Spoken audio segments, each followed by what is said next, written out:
Hello and welcome back to the five elements.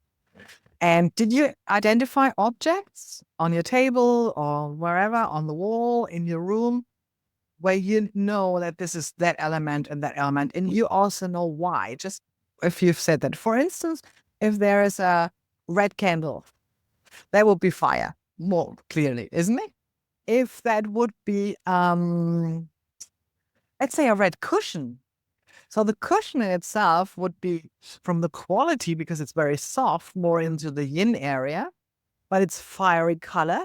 It's probably cotton. Maybe there's some silver in it. And maybe there are flowers on it with some. So that would be a balanced cushion, wouldn't it? So that object would have more than just one element. So if you found an object where there is more than just one element in it, you are right. A lot of the objects have a combination, and that's what we want in the end. We can have singular qualities, but we can have objects that really identify with more than one quality or element. So here we go. So what we are now looking at is the actual cycle, because we will use this cycle a lot.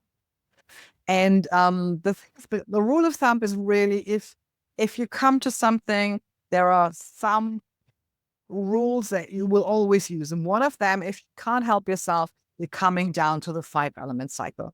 This is really extremely helpful when you don't know how to start with something. Then we're looking into the 5-element cycle. So this cycle that I've painted on here is the so-called productive cycle. That's the positive transformation. Okay, so the productive cycle is one that we're looking at here.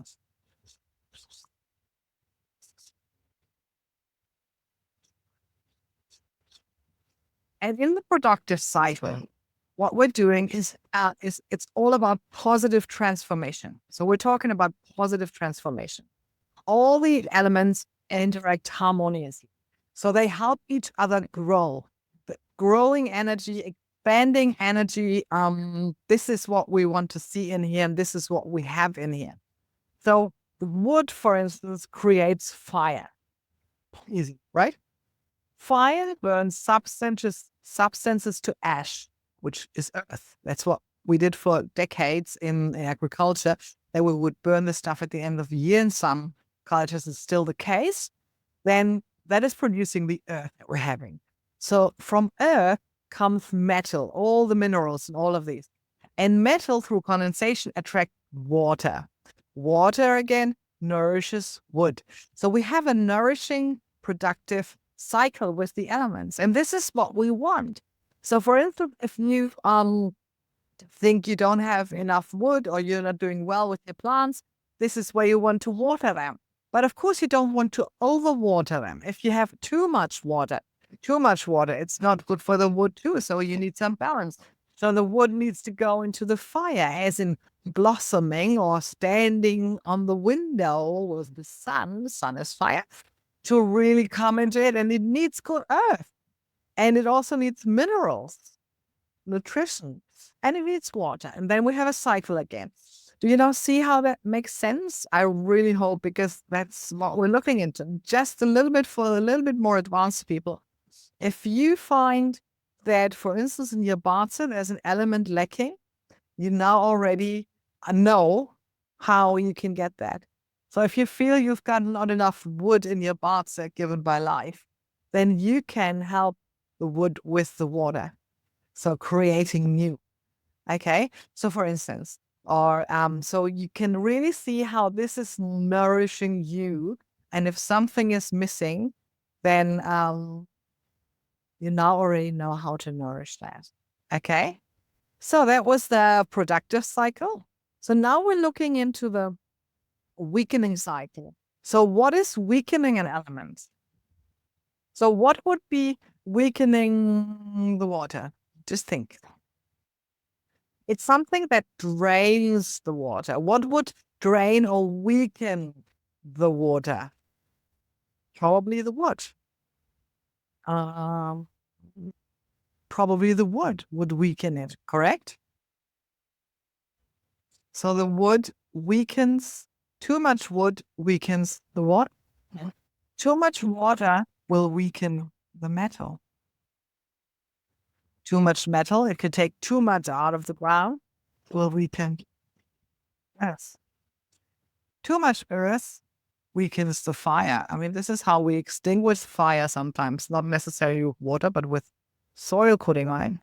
And fire obviously weakens wood because it burns so low. So we have a weakening cycle that we can use.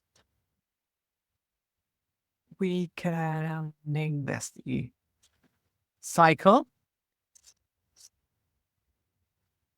which we can use. Let's say there's too much overboarding fire for someone running into a burnout. So we can weaken it with earth.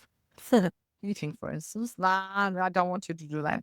But stability, because stability is a quality of earth. So you would want more stability. If you're running into a burnout, for instance, you're wanting more stability. That's what earth could give you.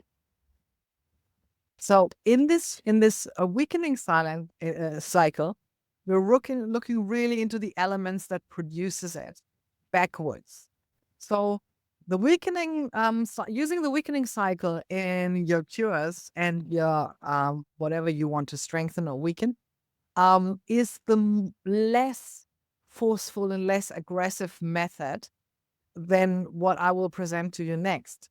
It's a natural use. You're naturally weakening something that's too strong, and really, it's a nice way to do it. And every cycle has its use. So there's no bias. We need yin and yang, we need freedom and control. We need both. It needs to be balanced.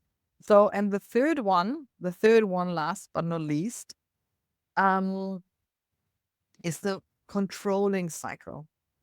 So with the controlling cycle, this is really the use of opposing elements, opposing forces, more aggressive. So this is really it's the force of the last resort, to be honest. I would only take that if there needs to be, again, long-term versus short-term, if there needs a short-term solution now, this needs to change now, this needs to end now, then you could use the controlling cycle because it's really aggressive and you just need to know what you're doing. So of course, obviously, water would extinguish fire.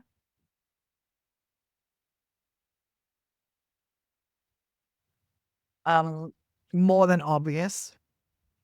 And so this is really, be careful with that because you know what happens when you put water on fire? There's a lot of steam, and that steam has also another effect. So you really need to know what you're doing and what the effects of it are, and maybe then countering the effects of it. Fire obviously melts metal. Metal obviously chops wood. So here we're looking at like an axe, for instance. Metal would chop the wood. Um, the wood, roots and plants. So we're looking at metaphors at the moment, are breaking the earth.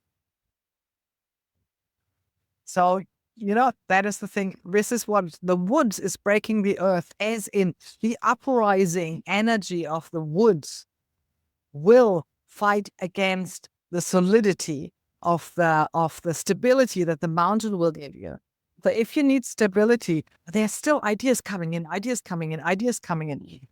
and your mind is not silent enough. This is a problem. This is something that you may experience, and this is a very aggressive cycle where we need to get out. And we will look into what that could be and what that could do. So, and the earth obviously soaks up the water. So if you have too much water, it's earth that can soak it up. So if you know that water is also emotions, so the earth can control the emotions. So again, I think you will help dampening your emotions, controlling your emotions by eating. We all know it's not working. It's a temporary idea, but it's not working. So a lot of the behavior comes actually from that cycle that we're having here, from that controlling cycle.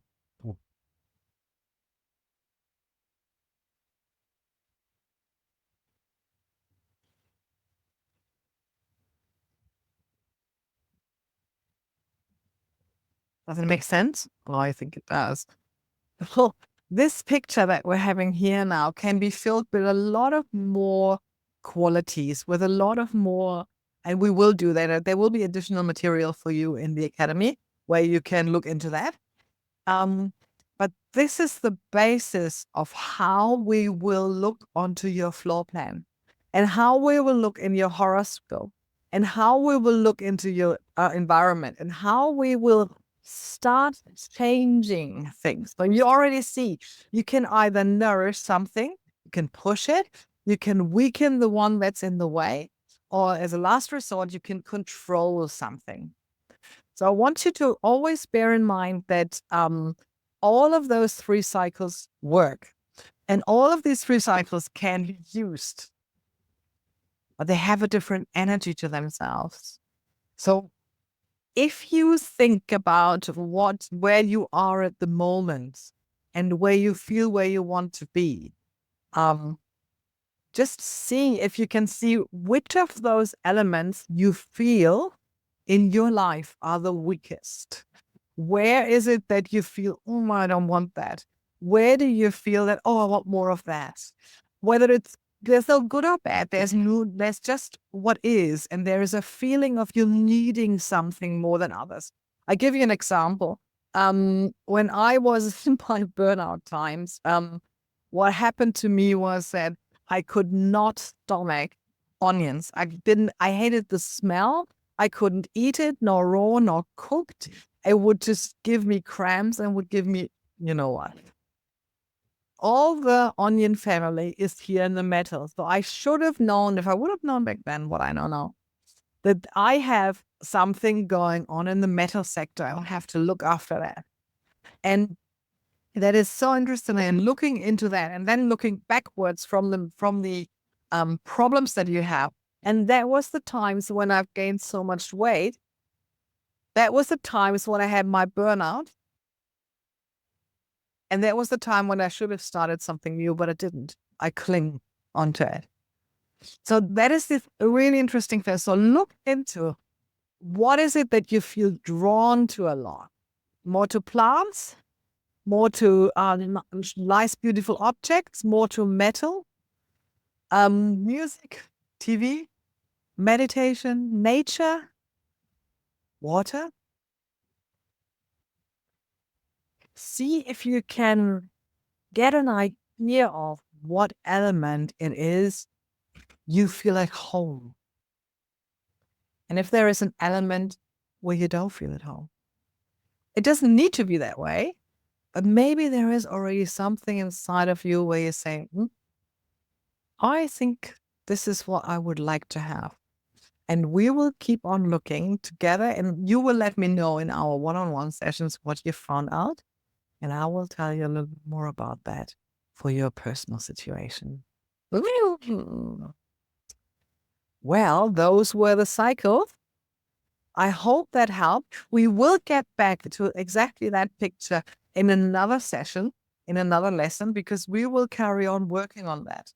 This is our basis at the moment. This is how we will work with what's going on in our lives and how we can solve it.